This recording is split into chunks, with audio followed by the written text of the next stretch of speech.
All right, Danny, you had another. What else did you say? I had You a second one that was very similar to Texas, where Ohio State, I am concerned about, like growing concerns as far as where do they stand for their goals. Again, relative to what the expectation was coming into the season, super team, $20 million roster. And what's crazy about it is that I thought Will Howard was going to be the question mark. I think he's been the answer. It's the mm, supporting cast, which I think comes from the backfield, and both those backs were both held under 30 yards rushing, Travion Henderson and Quinshon Judkins. It comes to the offensive line, which I get it is a large part due to injuries. Losing 2 left tackles is not easy, but as a Notre Dame fan would point out, hey, we did too. Like, we're still yeah. we're winning, albeit versus an easier schedule. But I'm starting to look at Ohio State and being more concerned about the game against Penn State this weekend than I thought I would have been a month ago. When they're putting up massive numbers, they're dominating everybody. I'm starting to grow a little bit more concerned about Ohio State and seeing them as a much more beatable team than maybe we all thought. The offensive line is a serious issue. And like we talked about it, like going up against Penn State's defensive line this week will be tough, but Penn State might be without its starting quarterback. So there are a lot, like I was joking earlier, Chip, but you mentioned these are 2 top 4 teams, top 4 matchups. They're 2 top 4 teams with a whole hell of a lot of question marks surrounding them right now going into what's probably the biggest game they have left on the schedule this season. Just a lot of adversity, man. Come Mhm. on. And I was really impressed with Will Howard when they lost the lead.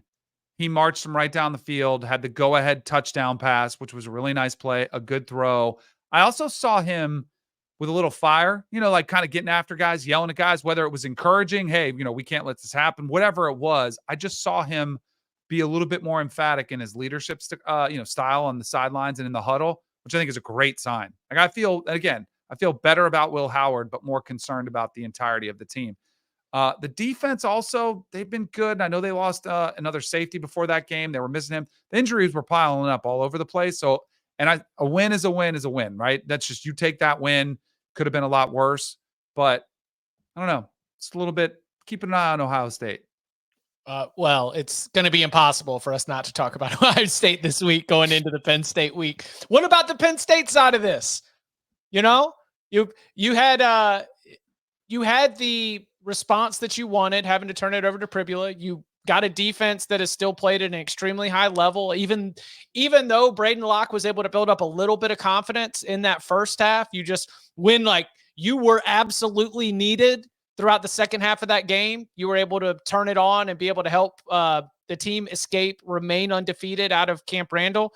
What's the pulse check? Maybe is it all quarterback for you in terms of okay?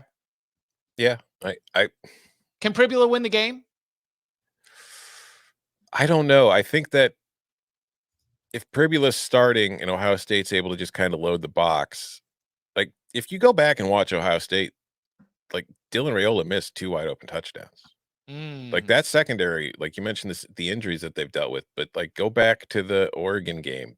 Now they've got injuries, and in Nebraska, like this secondary is not playing terrific. Like Denzel Burke was torn apart by Evan Stewart. Now, granted, Penn State doesn't have Evan Stewart. Yeah. They don't have that guy.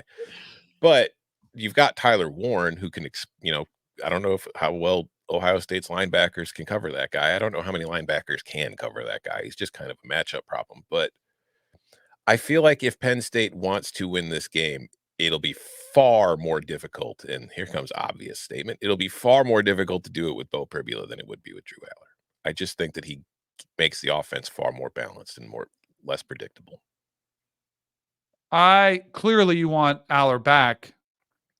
I'm not as worried about it because I don't think Aller's been a Cam Ward, a Dylan Gabriel, going back to last year, Caleb Williams. Like, I don't think they just rely on him because they've got the 2 backs in the backfield. They've got the weapon in Tyler Warren. It's just not who they are, even though I think we all thought it maybe would be this season, or this is going to be a Drew Aller-led offense.